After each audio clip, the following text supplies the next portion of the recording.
Five brothers from Gary, Indiana, ranging in age from 10 to 18. They're a sensational group. Here, the Jackson Five. So let's have a fine welcome. For more than 2 decades, Sunday nights in America belonged to one man, Ed Sullivan. His variety show wasn't just another program on the dial, it was the heartbeat of family living rooms coast to coast. Fathers leaned back in their recliners, mothers folded laundry or poured coffee, while children sat cross-legged on the floor, all eyes fixed on the black and white screen. What they were watching was history in motion. The Beatles' first American television appearance.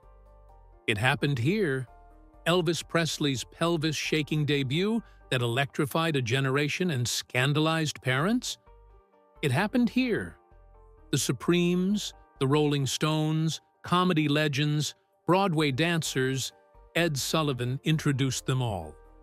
He wasn't just a host, he was a cultural gatekeeper, a man whose stiff demeanor belied the massive influence he had over what America heard, saw, and accepted as entertainment. If you made it on Sullivan's stage, you had made it in America. Yet behind that aura of control, one night would come that not even Ed could contain. The magic of the Ed Sullivan Show lay in its balance. Week after week, Sullivan offered a lineup that appealed to everyone in the family, a rare feat in the early days of television when programming was still experimenting with what audiences wanted. For the older generations, there were opera singers, Broadway stars, and comedians whose jokes never crossed into the indecent. For the youth, Sullivan introduced the hottest acts in pop and rock, carefully vetted, yet still exciting enough to feel fresh. A typical episode might swing from a slapstick comedy skit to a dazzling ballet routine, then land on a chart-topping rock and roll performance before closing with a magician or an animal act. It was variety in the truest sense, and it worked. Advertisers loved it because it brought in the widest audience possible, from children to grandparents. Families trusted it because Sullivan promised no one would have to cover their children's ears or shield their eyes. The show became an institution, a ritual as predictable as Sunday dinner. Even Sullivan's famously awkward mannerisms, the way he mispronounced guests' names, his stiff posture, his clipped introductions, became part of the charm. He wasn't polished like other television personalities, but that made him relatable, believable, a man audiences felt they could trust. The ratings reflected that trust, as The Ed Sullivan Show remained one of the top programs on television for years. But while Sullivan's formula of family-friendly entertainment seemed bulletproof, the cultural tide of the late 1960s was starting to erode its foundation. The youth of America no longer wanted safe, they wanted dangerous. They didn't want polite, they wanted raw. They didn't want to see filtered versions of their musical idols. They wanted them unchained, even if it meant breaking the rules. Sullivan's producers could sense this shift, but Sullivan himself, traditional and controlling to the end, resisted it. He believed the old formula would never fail, because for so long it hadn't. What he couldn't see was that the stage he built would one night give rise to a performance so bold it would shatter that promise of trust, a moment that no formula could contain. By the mid to late 1960s, America was a nation under pressure, and those pressures seeped into every corner of life, including entertainment. The Vietnam War raged on, sending young men overseas and filling television screens with images of conflict that clashed with the safe, carefully managed broadcasts of the networks. At the same time, the civil rights movement demanded justice, and the streets echoed with protest chants that were louder and more powerful than anything that could be packaged into a Sunday night variety act. Rock music itself had transformed from simple teenage love songs to something more political, more rebellious, more dangerous. What Elvis had hinted at with his swiveling hips in 1956 now looked tame compared to the psychedelic edge of Jimi Hendrix, the rawness of Janis Joplin, or the protest anthems of Bob Dylan. The Ed Sullivan Show had always been able to walk a tightrope between the mainstream and the rebellious, but as the world grew louder, the tightrope began to shake. Sullivan's team had clashed with guests before. The Rolling Stones were once asked to change their lyrics to "Let's spend some time together," instead of the original "Let's spend the night together," because the censors found the phrase too suggestive. Jim Morrison of The Doors was told the same thing when asked not to sing the word higher in Light My Fire because of its drug connotations, yet Morrison famously ignored the instruction and sang it anyway, glaring into the camera as if daring CBS to cut him off. These weren't just musical acts.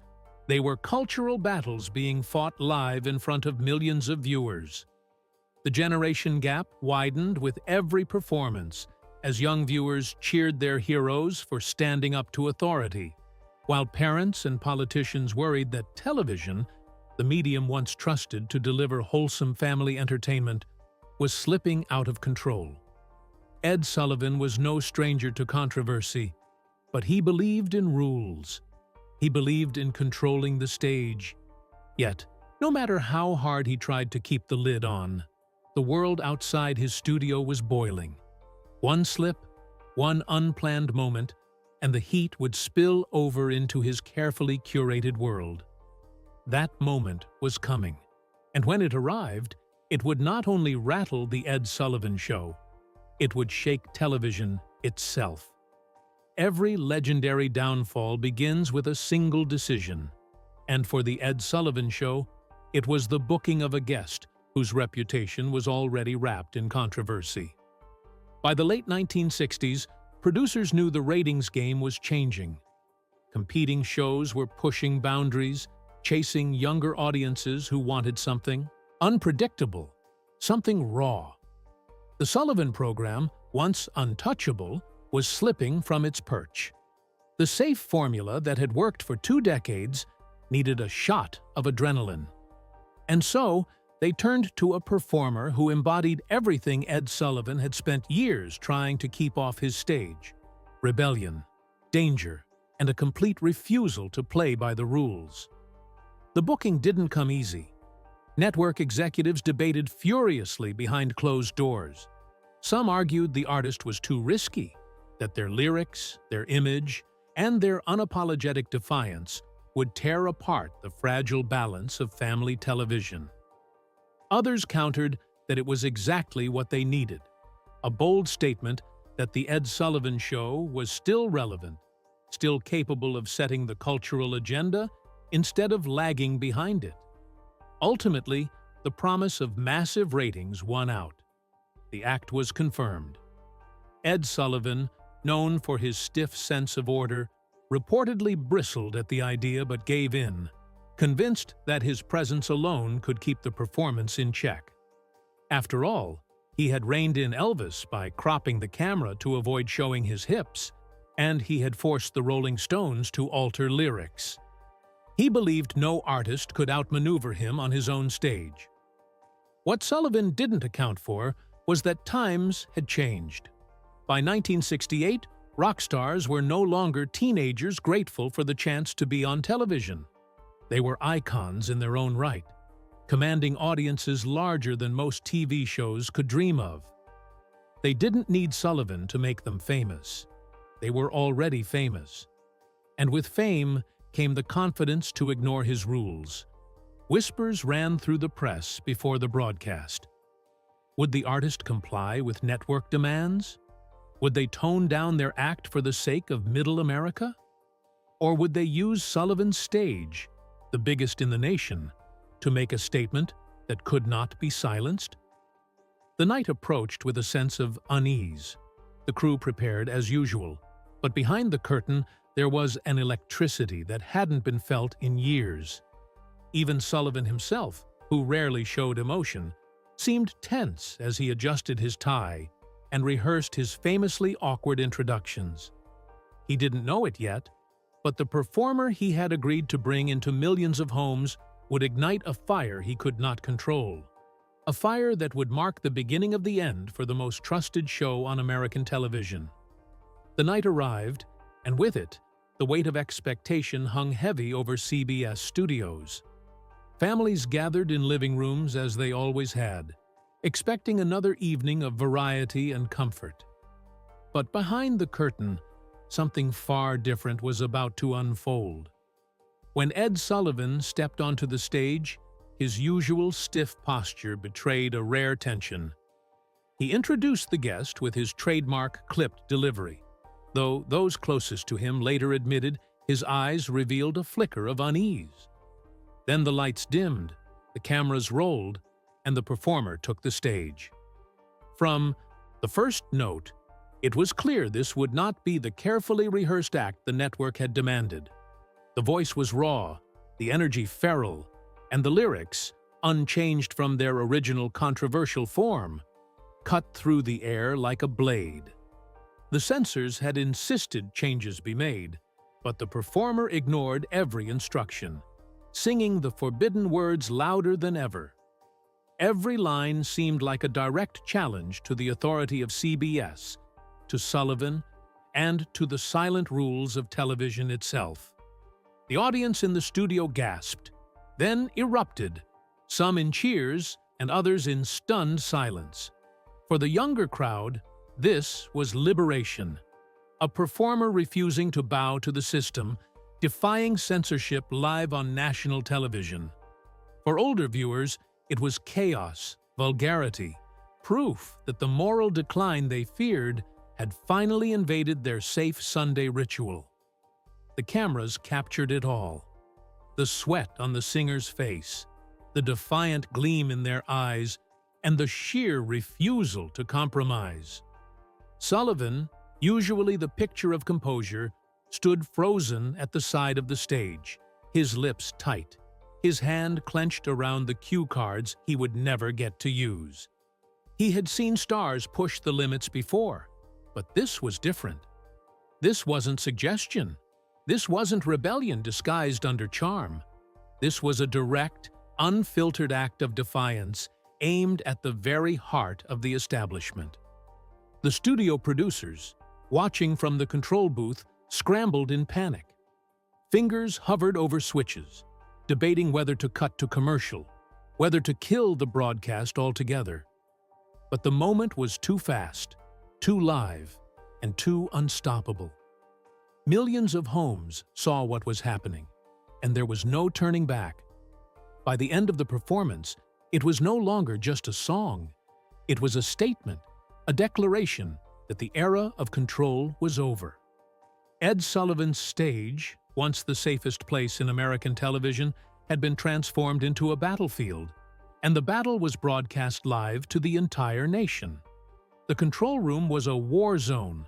As the forbidden lyrics poured through America's television sets, producers shouted over one another, desperately weighing their options. Cutting to commercial would confirm disaster. Letting the performance run risked network fury. But in those frantic seconds, paralysis set in.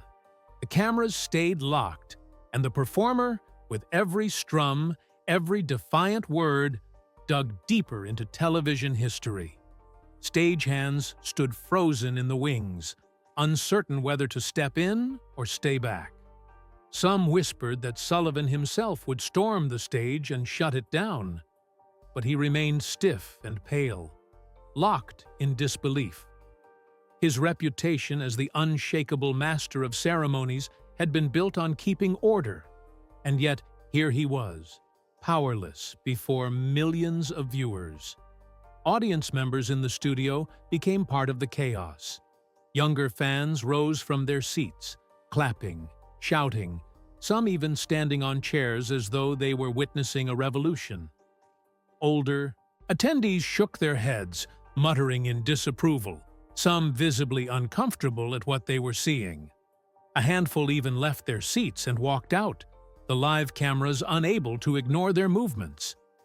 Backstage, CBS executives were already on the phones, fielding calls from sponsors who had tuned in live and were furious about what their brands had just been associated with. The chaos didn't stop when the song ended. As the performer delivered a final, exaggerated flourish, staring directly into the camera as if daring the network to silence them, the crowd exploded. Some cheered wildly, others booed, but the energy was undeniable. Sullivan, visibly rattled, approached the microphone, his attempt to regain composure betrayed by the quiver in his voice. He offered a clipped thank you, moving to introduce the next act, but the damage was already done. The atmosphere in the room had shifted permanently.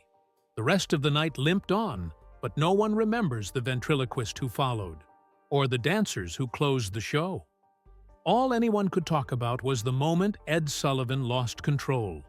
Television, once the most carefully managed medium in America, had slipped from the hands of its guardians. That night, chaos reigned not in the streets, but in living rooms across the nation. The rules had been broken, and nothing could erase what millions had seen with their own eyes. The morning after the broadcast, the country awoke to headlines that crackled with outrage and fascination. Newspapers that once praised The Ed Sullivan Show as the gold standard of family entertainment now questioned whether it had crossed a line from which it could never return. Editorials condemned the shameful display that had invaded living rooms, while others argued that what viewers had seen was the raw spirit of a changing America. The split mirrored the cultural divide sweeping the nation. Sponsors were the first to react. Several companies, whose logos had been plastered across the program, called CBS demanding answers. Some threatened to pull their advertising dollars altogether, horrified that their brands had been associated with a performance that openly defied censorship. For a network so dependent on commercial support, this was a thunderclap. In boardrooms, executives debated whether Sullivan himself had lost his grip, and whether his once trusted platform had finally become too volatile. Letters poured in from viewers, thousands of them. Parents complained that their children had been exposed to indecency, while teenagers praised the broadcast as one of the greatest nights in television history. Politicians even joined the chorus. Some decried the performance as proof that television was corrupting America's youth and eroding moral standards. Others dismissed the uproar, calling it art, freedom of expression, and a natural reflection of the times. For Sullivan personally, the blow was devastating. He had built his reputation on being the man who could manage chaos, the man who could introduce the most dangerous acts and somehow keep them respectable. But now, the headlines painted him as a relic.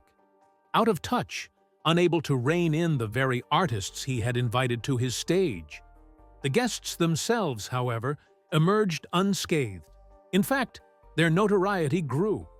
Record sales spiked, their name plastered across newspapers coast to coast. For them, the controversy was fuel. They had not only performed, they had made history. And in doing so, they left Ed Sullivan and his show to deal with the firestorm. As the dust settled, one thing became clear. The night was not just a scandal, it was a turning point. Television had changed. The safe boundaries that Sullivan and CBS had clung to for decades had been shattered, and there was no putting them back together. What had once been the most trusted show in America was now ground zero in a cultural war that no host, no producer, and no advertiser could control. The weeks that followed revealed a truth that Ed Sullivan and CBS could no longer ignore. The damage was permanent. For 2 decades, The Ed Sullivan Show had been the crown jewel of American television, a program families could gather around without fear of surprise. But after that infamous night, the illusion of control was shattered. Sponsors began quietly pulling back their financial support, not always publicly, but in negotiations that cut into the show's foundation. Advertisers who once paid top dollar to be associated with Sullivan's wholesome image no longer trusted the brand. Behind closed doors, executives debated whether Sullivan himself was losing his edge. He was still the same stiff, stone-faced figure viewers knew, but to the new generation, he seemed outdated, almost laughable. Worse, his inability to prevent the chaos on his stage made him look weak. Ratings began to slip.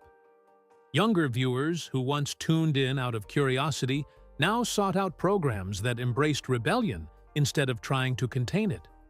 Shows like Rowan and Martin's Laugh-In were bolder, faster, and perfectly attuned to a society unraveling under war, protest, and generational upheaval. Compared to them, Sullivan felt like a relic from another age. Even the artists knew the tide had shifted.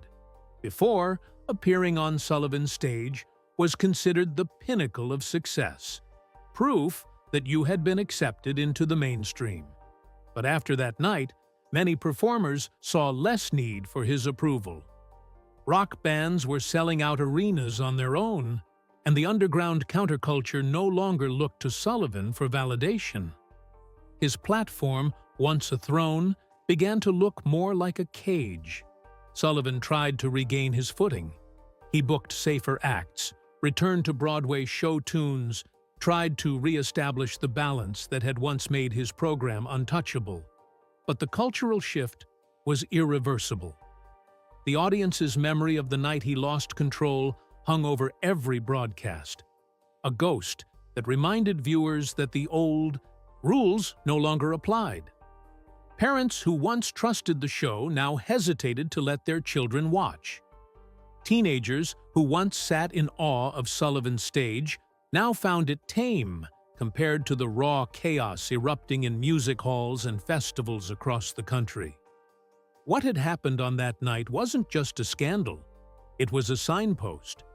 The era of television as a safe, controlled medium was ending, and Sullivan's show, once the master of it all, was collapsing under the weight of its own legacy. The beginning of the end had arrived, and there was nothing Ed Sullivan, or anyone else, could do to stop it. The night that shook the Ed Sullivan Show didn't just disrupt a single broadcast, it altered the DNA of television forever. For 23 years, Ed Sullivan had been the man who defined Sunday evenings in America, his stage a careful blend of respectability and spectacle. But after that infamous performance, television would never again be seen as the obedient servant of authority. The floodgates had opened. The younger generation, already restless and hungry for change, saw the moment as a victory. Here was proof that rebellion could not only slip past the censors, but it could thrive on the very platform designed to suppress it. Rock and roll, once dismissed as teenage noise, had forced its way into the mainstream without compromise. The act that defied Ed Sullivan didn't just get away with it, they gained immortality. Their name was written into headlines, their records flew off shelves, and their notoriety became legend. Every artist that came after knew the rules were different now. The camera wasn't just a tool for entertainment, it was a weapon that could broadcast defiance to millions. And once the genie was out of the bottle, it could never be forced back inside. For Ed Sullivan, the cost was devastating. The very control he had prided himself on was gone, stripped away in front of a live audience of millions. For years, he had been the cultural gatekeeper, the man who could make or break careers with a single invitation. Elvis had been tamed under his camera angles, the Beatles had been packaged safely for American families, even the Rolling Stones had bent, if only slightly, to his demands. But that night showed that Sullivan no longer held the leash. The artists did. The world did. His power, once absolute, had evaporated in a single song. The fallout accelerated the show's decline. Ratings dipped, advertisers hesitated, and competitors pounced. Other programs began embracing the chaos Sullivan had tried so hard to contain. By the early 1970s, The Ed Sullivan Show, once the most powerful stage in America, was canceled. The official explanation was that times had changed, that the variety format had run its course. But those who looked closely knew the truth. The show's downfall had begun the moment Sullivan lost control live on air. That performance had not only embarrassed the host, it had exposed the limits of his formula. The tidy balance of opera singers and jugglers could no longer compete with a world set on fire by Vietnam protests, civil rights struggles, and a generation unwilling to bow to authority. And yet, the legacy of that night is not one of simple scandal, it is one of transformation. Television was never again the same. Producers learned they couldn't fully control live broadcasts, and artists realized they had the power to use television as a megaphone for unfiltered expression. Audiences, too, began expecting more. They wanted honesty, even if it was raw. They wanted rebellion, even if it was messy. They wanted authenticity, even if it meant breaking the rules. What once would have been considered a catastrophe became, in hindsight, a cultural victory. Today, when we look back on The Ed Sullivan Show, we remember it as a launchpad for legends, a program that introduced America to icons who would shape music and culture for decades. But we also remember the night it all unraveled, the night the show that had defined order became the stage for chaos. That moment, shocking at the time, now stands as a milestone in the story of television itself. Because in that defiance, in that uncontainable performance, the medium grew up. It stopped being just a mirror of polite society and became a battleground for truth, rebellion, and revolution. The Ed Sullivan Show may have ended, but the echoes of that night still ripple through every live broadcast that dares to take a risk. The legacy of Ed Sullivan is forever bound to it, not just the man who introduced America to its greatest stars, but the man who, for one unforgettable night, lost control of his own stage, and in doing so, helped change television forever.